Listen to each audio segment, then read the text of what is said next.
Peta politik semakin cair mendekati pendaftaran capres di bulan Oktober ini.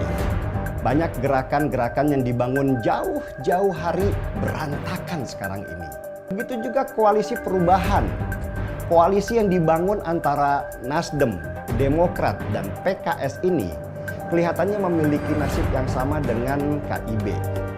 Nasdem terkena masalah korupsi. Demokrat mulai melirik PDI Perjuangan. Dan PKS sudah menyiapkan sekoci untuk melarikan diri dan bergabung dengan kapal besar bernama Gerindra.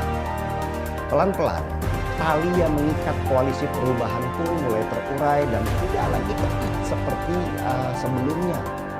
Dan bisa jadi tali itu lepas karena masing-masing partai sejak awal memang mereka mengikatkan diri. Itu bukan karena mereka satu visi, tapi masing-masing punya agenda pribadi. Yang paling rugi kalau koalisi ini bubar tentu adalah Anies Baswedan, calon presiden yang diusung oleh koalisi perubahan. Kendaraan Anies untuk maju jadi calon presiden memang hanya koalisi perubahan.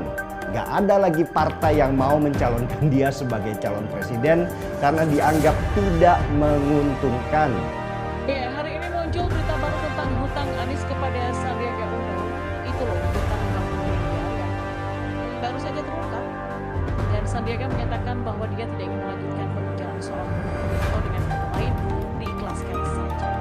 Berita ini terlihat kalem ya, tapi sebenarnya ini adalah sambaran petir yang besar menepuk Anies sang bakal capres Nasdem. Memang tak jelas hujan sampai.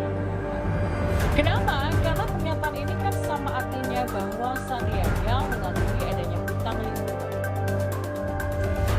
Karena pernyataan ini sama artinya bahwa Sandiaga mengikuti adanya hutang 50 miliar orang yang belum juga dibayar-bayar hingga jabatan Anies sebagai gubernur kelak. Serius ya, ini sangat-sangat memalukan banget untuk Anies Baswedan.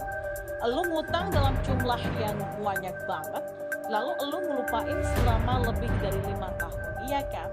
Kalau nggak dibocorkan oleh petinggi Golkar yang namanya Erwin Aksa, soal hutang ini nggak bakal diselesaikan oleh Anies.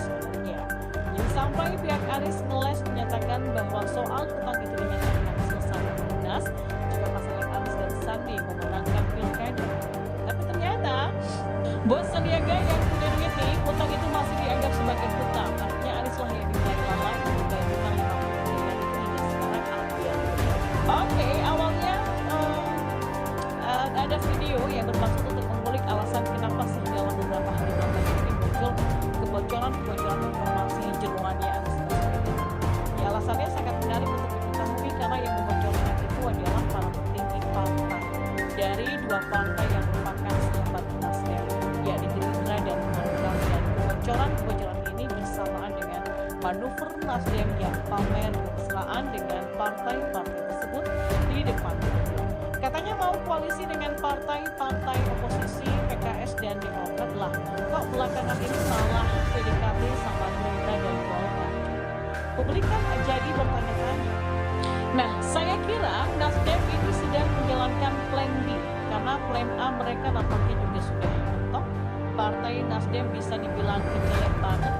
Ya, ketika mereka merancang masa depannya di pemilu 2024, mungkin Nasdem mengira bahwa membentuk koalisi itu gampang berdasarkan pengalaman dalam Pilpres 2014 dan 2019. Nasdem berharap bisa membuat gebrakan hebat jika bisa lebih cepat menemukan dan mengusung baca pres. Jadi ini kan pakai prinsip lebih cepat lebih baik ya, dengan tujuan mendapatkan waktu yang lebih panjang untuk mendongkrak elektabilitas partai Nasdem. Semakin cepat Nasdem mendeklarasikan baca pres, maka semakin lama juga waktu untuk Nasdem meningkatkan elektabilitasnya. Jika kita sebut saja ini sebagai plan.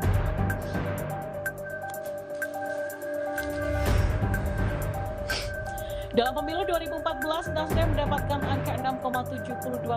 Angka ini melonjak menjadi 9,05% di pemilu 2019 dan bisa jadi Nasdem berharap untuk mendapatkan belasan persen di pemilu 2024. Ya, caranya ya seperti itu tadi, cepet-cepetan mendeklarasikan baca pres. Namun Nasdem lupa bahwa di 2 tahun terakhir itu sebagai